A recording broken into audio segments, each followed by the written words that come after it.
जीएमपीसीजी की खबर पर एक बार फिर से मोहर लग गई है। मध्य प्रदेश में एक बार फिर से शिवराज सरकार संबल योजना की शुरुआत करने जा रही है। योजना शुरू करने की खबर पहले ही जीएमपीसीजी ने बता दी थी। भोपाल में सीएम शिवराज सिंह ने अधिकारियों के साथ योजना को लेकर बैठक की, जिसमें योजना को दोबारा शुरू करने के अधिकारियों को निर्देश दिए हैं। सीएम शिवराज सिंह चौहान ने कहा कि गरीबों और समाज के वंचित वर्ग के कल्याण की योजना है संबल। उन्होंने कहा कि गरीबों की अनदेखी नहीं होने देंगे। सीएम ने कहा कि इस योजना के लिए राशि की कोई कमी नहीं आने दी जाएगी। आपको बता दें कि शिवराज सिंह की पिछली सरकार के दौरान अप्रैल 2018 में संबल योजना शुरू हुई थी, जो शिवराज सरकार की फ्लैगशिप योजना थी और चुनाव से पहले काफी सुर्खियों में रही थी। हालांकि कमलनाथ सरकार के दौरान इसे बंद कर दिया गया था, जिसे एक बार फिर से शुरू कर दिया गया है। और ये खबर हमने आपको सुबह ही दे दी थी, जिस पर अब मोहर लग गई है और शिवराज सिंह ने आदेश दे दिए कि संबल योजना दोबारा से शुरू की जाए। एक बार फिर से आपके अपने चैनल जी मध्य प्रदेश छत्तीसगढ़ की खबर पर मोहर लगी है। और अप्रैल 2018 में योजना शुरू हुई थी, चुनाव के समय इसकी काफी चर्चा हुई थी और सरकार नहीं बन पाई थी भारतीय जनता पार्टी की। तो उसके बाद कमलनाथ सरकार जब आई तो उन्होंने इस योजना को ये कहा कि इसमें कुछ ऐसे लोगों को फायदा मिल रहा है जो इसके हकदार नहीं है, यानी कि वो संपन्न घरों से हैं, लेकिन उनको भी फायदा दिया जा रहा था, इसलिए इस योजना को बंद कर दिया गया था। जांच की बात कही गई थी। संदीप हमारे संवाददाता जुड़ गए इस वक्त ज्यादा जानकारी के साथ। संदीप, एक बार फिर से हमारी खबर पर मोहर लगी है, लेकिन अब किस रूप में दोबारा इसको शुरू किया जाएगा? और क्योंकि अभी प्रदेश में बजट का भी उस तरीके से व्यवस्था नहीं है, तो इस योजना को शुरू करने में क्या तकनीकी दिक्कतें अभी आ सकती हैं? क्योंकि पहले से भी कुछ योजनाएं चल रही हैं, उनको भी बंद करना होगा, बजट ट्रांसफर करना होगा, तो कुछ तकनीकी दिक्कत अभी आ सकती है। शुरू करने में कुछ समय लग सकता है क्या?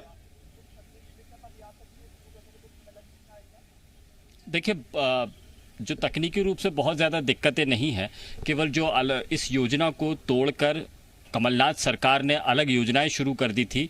यानी संबल योजना एक ऐसी अम्ब्रेला कहा जा सकता है जिसके अंतर्गत बिजली भी मुफ्त मिलेगी, राशन भी दिया जा सकता है मुफ्त, और मकान बनाने की सुविधा भी वहीं मिलेगी। अगर श्रमिक है तो पंजीयन कराने के बाद में उनको भी सुविधा दी जाएगी। तो अलग अलग जगह पर अलग अलग उसको तोड़ दिया गया था संबल योजना को। अब यहाँ पर शिवराज सरकार ने उसे एक अकेला नाम दिया है, जिसका नाम है संबल योजना। संबल योजना के तहत इन सारी स्कीम्स को एक साथ में लाकर संबल का नाम देकर उनको दोबारा से शुरू किया जा सकता है। इसमें बहुत ज़्यादा तकनीकी रूप से दिक्कत नहीं है। दिक्कत जो है वो फाइनेंशियल है। फाइनेंशियल दिक्कत इसलिए है क्योंकि ये एक रियायतों का पिटारा है जो गरीबों को, आम जनता को मिलने वाला है। इसमें एक बड़ी जो रकम जाती है सरकार की, वो इस बात को लेकर जाती है कि बिजली का बिल कितना भी खर्च किया जाए, यदि वो बीपीएल परिवार है, यानी गरीबी रेखा के नीचे जीवन यापन करने वाला परिवार है, तो उसको केवल 200 रुपये का बिजली बिल ही देना होगा। इससे ज़्यादा बिजली बिल नहीं आएगा, चाहे बिजली कितनी भी जलाई है। हालांकि कुछ शर्तें ज़रूर रखी गई है कि आपके घर में एयर कंडीशन नहीं होना चाहिए, आपके घर में कूलर या हीटर जैसी चीज़ें नहीं होना चाहिए, वॉशिंग मशीन का इस्तेमाल नहीं होना चाहिए। गरीबी रेखा के नीचे जीवन यापन करने वाले परिवारों के लिए ये योजना है, लेकिन इसको केवल शामिल किया जाना है। अब इस फाइनेंशियल बोझ ना पड़े सरकार पर, इसका केवल सरकार को ख्याल रखना है। और सरकार के पास में फ़िलहाल इतने आर्थिक संसाधन नहीं है जिससे कि इतनी बड़ी रियायत लोगों को दी जा सकती है। संबल योजना के जब कमलनाथ सरकार ने तोड़ी थी तो इसमें बिजली के लिए अलग योजना बना दी थी, जिसे इंदिरा गृह ज्योति योजना कर दिया गया था। किसानों के लिए अलग योजना थी जिसमें बिजली मामले में रियायत दी गई थी और उसको अलग योजना का नाम दिया गया था। आवास योजना में मुख्यमंत्री आवास योजना के तहत नाम दे दिया गया था। बीपीएल राशन कार्ड के तहत जो राशन मुहैया कराया जाना, उसको नया सवेरा नाम दे दिया गया था। पंजीयकों के लिए जो श्रमिक, संदीप मैं आपको रोकूंगा, इस वक्त बीजेपी से हितेश वाजपेयी जी हमारे साथ जुड़ गए हैं। हितेश जी, आपकी फ्लैगशिप योजना थी, चुनाव के समय काफी चर्चा हुई इस योजना की, वापस शुरू होने जा रही है। सर, बजट की क्या कमी नहीं आने दी जाएगी? क्योंकि बजट एक बड़ा मसला है इस वक्त सरकार के सामने, प्रदेश के सामने, तो कैसे इसको दोबारा से आप शुरू करेंगे?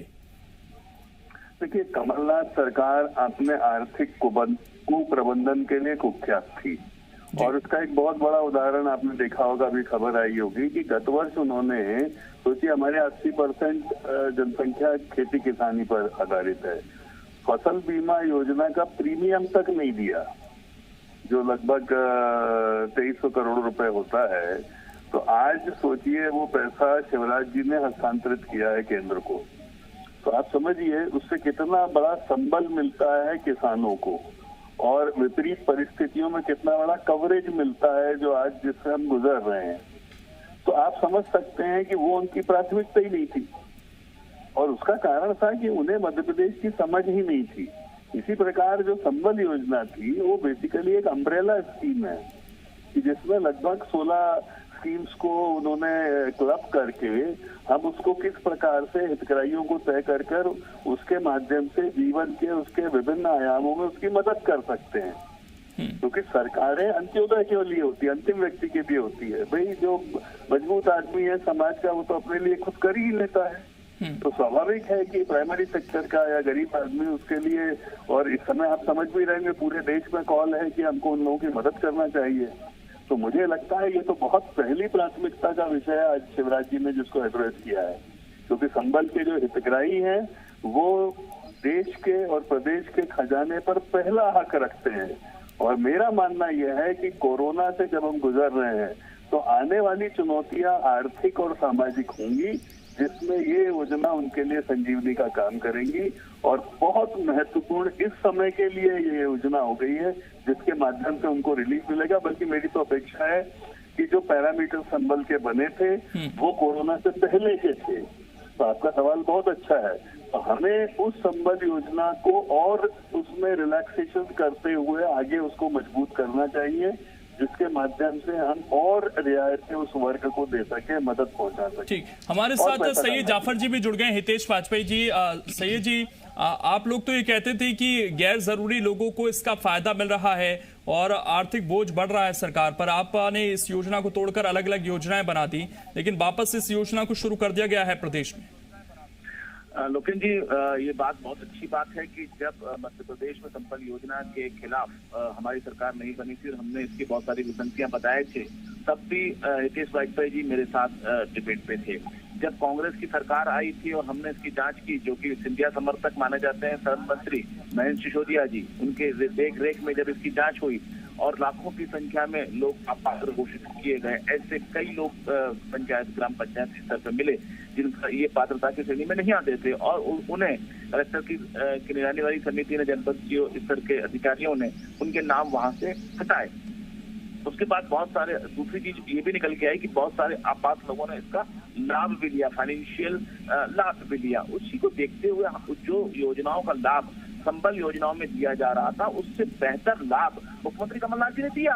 संबल योजना की सबसे महत्वपूर्ण संबल एक तो योजना है, इसके बेनिफिट अलग अलग है। इसका जो सबसे बड़ा बेनिफिट था लोकेन जी, वो ये था कि 200 रुपए में बिजली दिया करते थे।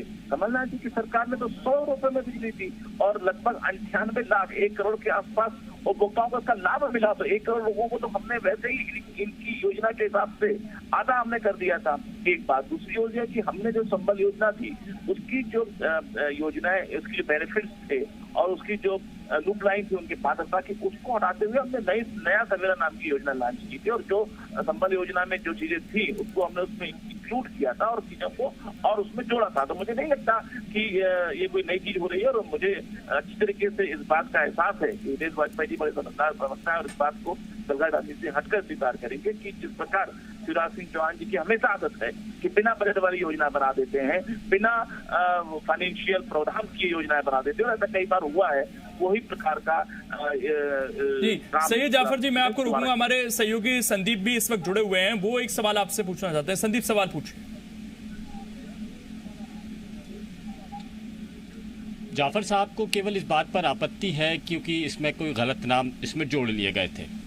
ठीक है, आप लोगों ने नाम हटा दिए हैं, लेकिन इन नामों को हटाने के बाद में क्या संबल वो योजना नहीं रह जाती है जिसमें ज़रूरतमंदों को फ़ायदा मिलेगा, ख़ास तौर पर उस वक्त में जबकि हम जीवन और मरण के संघर्ष के बीच में कोरोना के खिलाफ में लड़ाई लड़ रहे हैं।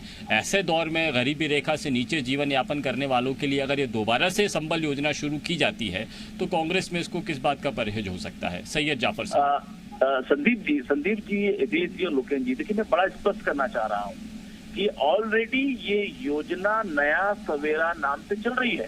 संदीप जी, ये योजना नया सवेरा नाम से चल रही है और इसकी एक मिनट मुझे बोलने दीजिए। और इसके जो बेनिफिट, नहीं आप गलत बोल रहे हैं भाई। अरे तो भैया गलत बोल रहे तो उसके बाद आप टोक लेना, मुझे बोलने दे दीजिए। वाजपेयी साहब कुछ आपत्ति ले रहे हैं। आप गलत देखिए, किसानों को बाहर कर दिया है भैया। अच्छे मुझे कहाँ से हो गई है वही योजना? तेज जी आप जैसे समझदार व्यक्ति अगर इस तरीके की डिबेट करेगा, देखिए समझदारी की बात नहीं है, तथ्यों की बात है मेरे भाई। आपके प्रमाण पत्र नहीं चाहिए मुझे। आपने इस तरह से किसानों को और कामगार मजदूरों को बाहर कर दिया था। अरे आप मुझे बोलने तो दीजिए, आप मेरी बात दबा क्यों रहे भैया? आप सत्ता में आए नए नहीं, मैं नहीं दबा रहा हूँ संदीप जी, मैंने नहीं आया भैया। 15 साल से थे आप, बीच में आके टाइम खराब कर गए। अरे बोलने तो दीजिए तेज भाई, गलत बोल रहे हैं ना आप। आपको आपकी योजना नहीं पता क्या? बोलने दीजिए आप मुझे। कैसी बात क्या बोलने दें? जब गलत ही बोल रहे हैं आपको क्या बोलने दें? मैं कुछ नहीं, आप मुझे पूरा में बोल हितग्राही बदल दिया आपने, हितग्राहियों की संख्या घटा दी आपने, किसानों को बाहर कर दिया। अपने अपने तर्क हैं, लेकिन योजना दोबारा से शुरू होने जा रही है और अब देखना यही है कि कितना फायदा मिलता है। हितेश जी आपका शुक्रिया जुड़ने के लिए, सैयद जाफर जी आपका भी शुक्रिया, संदीप आपका भी शुक्रिया जुड़ने के लिए और बातचीत करने के लिए। तो फिलहाल कितना फायदा इस योजना का दोबारा से लोगों को मिलता है ये देखना होगा। और एक